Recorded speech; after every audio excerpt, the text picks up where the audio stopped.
kò sí ọkùnrin ní ilẹ̀ Yorùbá tó máa fẹ́ yàwó táwa sọ fún ìyàwó ẹ̀ pé àwa gbọ́ pé àyàwó yìí ò kò lè bímọ o tó wá wọnú ilé mi o surrogate ló máa ṣe o kò ní lóyún o wọ́n máa bá gbé oyún ni o wọ́n máa gbàtọ́ ara mi àti tiẹ̀ sára obìnrin mi láti bá gbé oyún ni o ilẹ̀ Yorùbá la wà mi ń sọ tí Ìgbò mi ń sọ tàwùsà nílẹ̀ Yorùbá wa yìí àwọn ọkùnrin tó lè ṣe wọn wọ́pọ̀ so I am very sure pé kò sí agreement sí surrogate láàrin wọn kó tó fẹ́ra wọn kó tó wá sọ wọn lókùtà farabalẹ̀ kó gbọ́n wọ́n tí mo fẹ́ sọ torí wọn pé ẹ̀yin èèyàn ẹ máa like láti wo ẹ máa cut àwọn fídíò kan láti lọ fi ṣe fídíò I don't care látàrí fídíò tí mo ṣe fún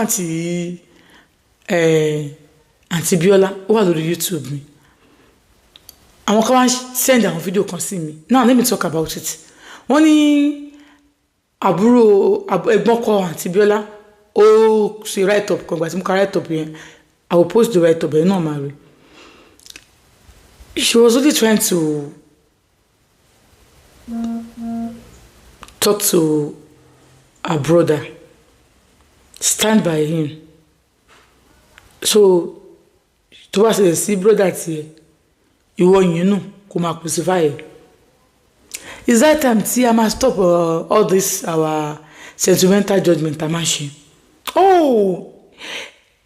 yẹn burúkú lọ́kọ́ ọkọ ẹ̀yìn ò dáa ó ní pé òun gba surrogate ṣé wọ́n ní bọ̀dá ṣe yìí ni àbí wọ́n làǹtí Biola tán bá láwọn ò gba surrogate wọ́n gba surrogate náà nìyẹn both of them want to depart in a peaceful way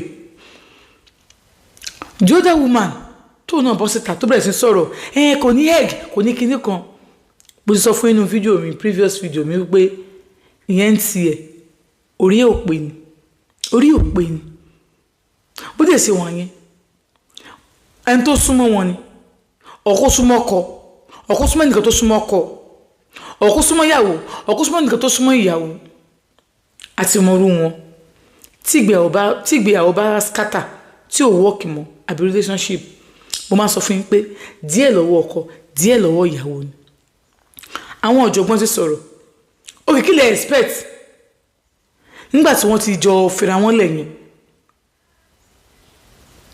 no ẹsẹ̀ fẹ́ kí ọkọ bọ́ síta kó wá máa sọ̀rọ̀ bí àwọn dìndìnrìn tó ṣe máa ń ṣe àbí kí àwọn wá sọ̀rọ̀ èyí ni marriage sí tó ti ń scatter ni ṣé èyí ni please you guys should go and rest kẹ́ stop why are you guys trying to do as if it's big deal olùkọ́ ni wọ́n jáde pẹ̀lú ọ̀rọ̀ tí ó tẹ́ ẹ̀ mọ́wọ́ tẹ́ ẹ̀ mẹ́sẹ̀ ẹ̀ mo rí ẹ̀yin náà wo fídíò yìí.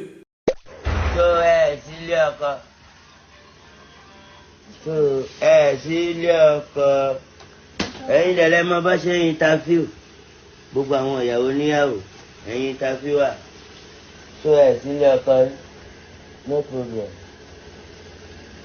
ẹ máa bá ti ń yí o ilé yín gan ṣẹ́tù.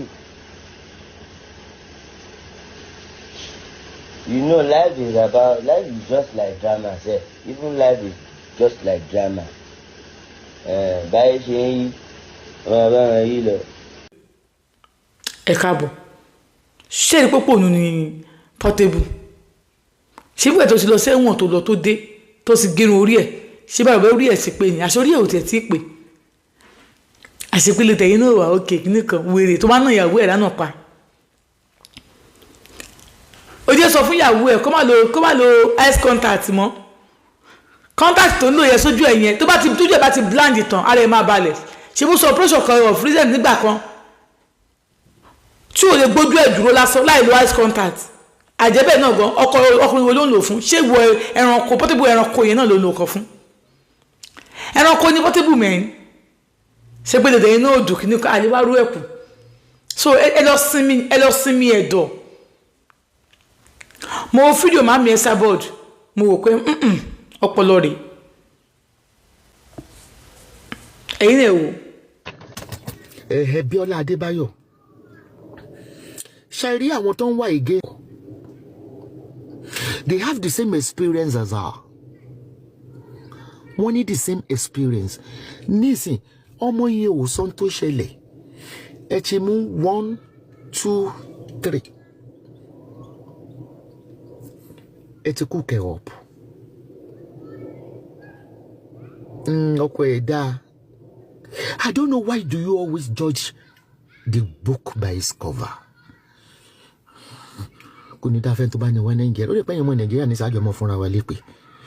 Because especially Omo Yoruba.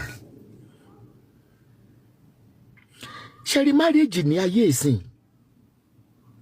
Marriage suffering and smiling you. Smiling and suffering. Oni pẹ̀lú.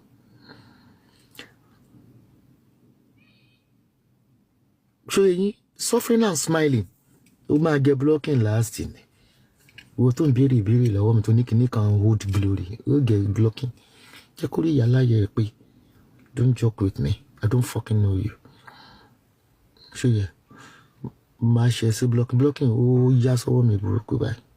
Because I do read comments.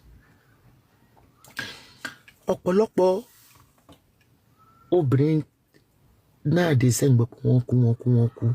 Wọ́n ṣàárẹ̀ wọ́n kú. Ó lè ṣe àlùkí. Because you want to think that what people are going to say, that you will die inside the relationship.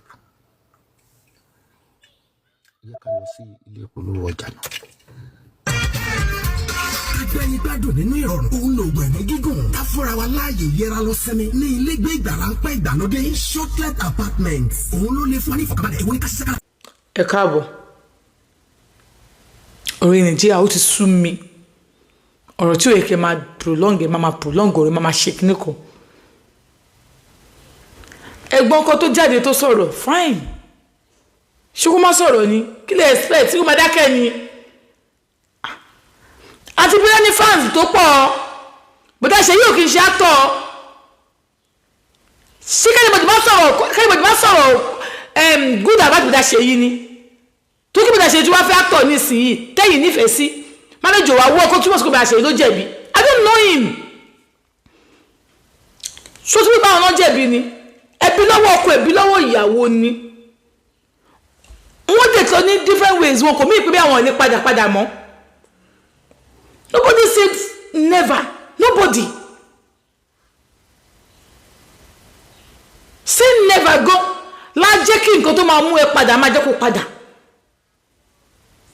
Let's be careful. The way we put our mouth in some issues. Please. Do you think marriage is a child play? Go work your money and let everybody go on his or her own way. It's not a big deal. Any marriage you see peace and walk away. It's not a big deal now. You can easily walk away. Instead of it to die, walk away. Please, let's be careful. Ashi.